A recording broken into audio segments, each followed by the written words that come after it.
Shalom Bapak Ibu dan saudara-saudara yang terkasih, kiranya cinta dan damai yang datang dari Kristus selalu melindungi dan melingkupi kita semua sampai hari ini. Bapak Ibu dan saudara-saudara semuanya, di tangan saya ini saya memiliki cetakan agar-agar.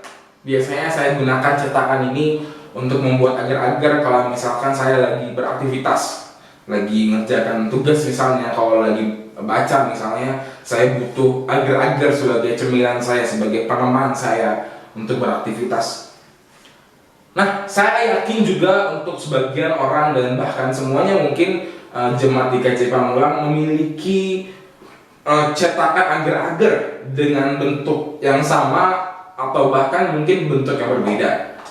Apalagi bagi mereka yang gemar sekali memasak atau gemar sekali membuat agar-agar, pasti di rumahnya juga memiliki cetakan-cetakan yang bermacam-macam, hingga pada nantinya cetakan ini digunakan untuk berkreasi. Nah, pertanyaannya Bapak Ibu, kalau misalkan saya membuat agar-agar dengan cetakan seperti ini, maka hasil seperti apa? Tentu hasilnya akan menjadi sama seperti cetakan ini.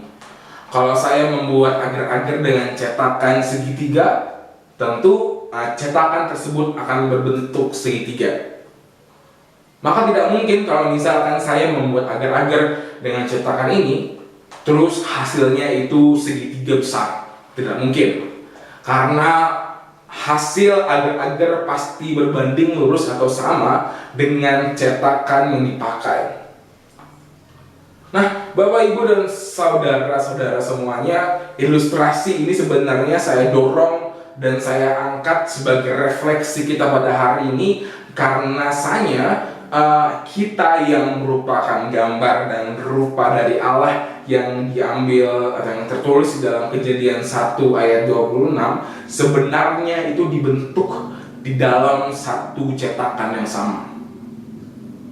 Cetakan itu adalah Kristus.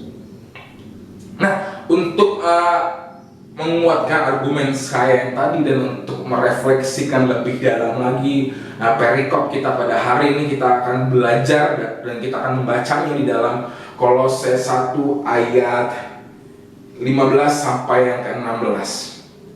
Firman Allah berkata, "Ia adalah gambar Allah yang tidak kelihatan, yang sulung lebih utama dari segala yang diciptakan, karena di dalam Dialah telah diciptakan segala sesuatu yang ada di surga dan yang ada di bumi, yang kelihatan dan yang tidak kelihatan, baik singgasana maupun kerajaan, baik pemerintah maupun penguasa. Segala sesuatu diciptakan oleh Dia dan untuk Dia." Bapak Ibu dan saudara-saudara semuanya, seorang teolog Indonesia bernama Joas Adi Prasetya memandang ayat ini sebenarnya merupakan pernyataan Paulus yang mengatakan bahwa bahwa kita diciptakan di dalam Kristus. Kristus ini adalah sang gambar dari Allah yang sebenar-benarnya, dan kita diciptakan di dalam Kristus yang merupakan sang gambar Allah yang sebenar-benarnya itu. Nah, oleh karena kita diciptakan di dalam rupa Kristus, maka kita bisa mengatakan bahwa Kristus sudah ada dan tetap ada dari dulu, sekarang, hingga pada nantinya di dalam diri setiap manusia. Raga sang anak memang sudah tidak ada lagi di dalam dunia ini. Ia sudah diangkat ke surga dan berada di dalam kerajaan Allah. Tetapi dirinya juga selalu berinhabitasi atau selalu hidup di dalam setiap rupa manusia. Tapi dirinya juga selalu hidup di dalam diri manusia. Oleh karena itu, bagaimana cara kita bisa memandang Kristus? Apakah kita harus mati dulu baru kita bisa masuk surga dan kita bisa memandang Kristus? Maka jawabannya tidak. Untuk kita bisa memandang Kristus, kita hanya harus memandang seluruh manusia di dalam dunia ini. Memandang semua orang, baik yang ada di gereja, baik yang ada di perumahan kita, baik yang ada di kantor kita.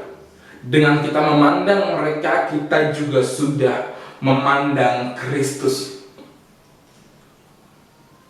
Jadi apapun statusnya, apapun rupa mereka, mereka adalah perwujudan dari rupa Kristus. Mereka adalah ciptaan yang diciptakan di dalam Kristus. Oleh karena itu, perlakukanlah setiap orang sebagaimana kita melihat Kristus di wajahnya. Pandanglah setiap manusia dengan rasa hormat seperti kita menghormati Kristus, sehingga pada nantinya kita bisa menghilangkan seluruh diskriminasi yang ada. Baik itu diskriminasi gender, baik itu diskriminasi sara, baik itu diskriminasi atas orientasi yang sedang berkembang di masyarakat saat ini, baik itu diskriminasi antara wajah atau fisik. Tidak ada lagi, karena kita sudah menunjukkan rasa hormat dan rasa menghargai kepada semua orang, kepada setiap diri semua orang, karena setiap diri semua orang adalah sang rupa Kristus itu sendiri.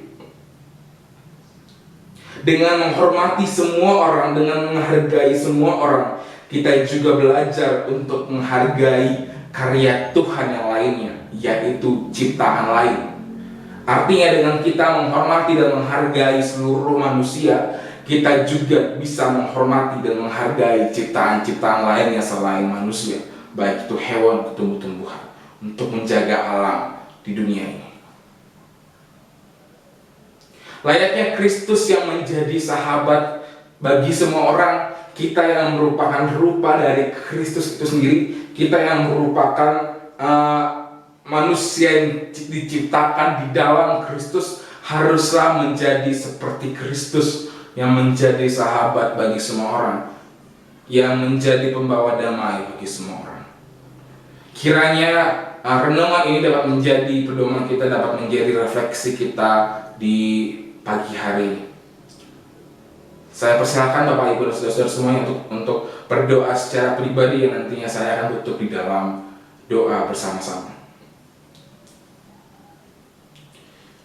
Mari kita bersatu di dalam doa. Allah kami yang baik, terima kasih karena hari ini Engkau masih memberikan kami nafas kehidupan dalam menjalani segala aktivitas kami. Allah Bapa kami yang baik, kami belajar pada hari ini bahwa Engkau menciptakan kami di dalam rupa anak-Mu, di dalam rupa Kristus. Oleh karena itu sudah menjadi tanggung jawab kami untuk menjadi seperti Kristus dalam dunia ini, untuk memandang semua orang juga seperti kami memandang Kristus di wajahnya. Pimpin kami untuk melaksanakan renungan ini, agar renungan ini tidak hanya kami dengarkan, tapi kamu juga lakukan dalam kehidupan kami sehari-hari.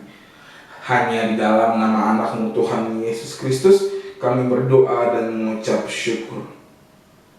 Amin.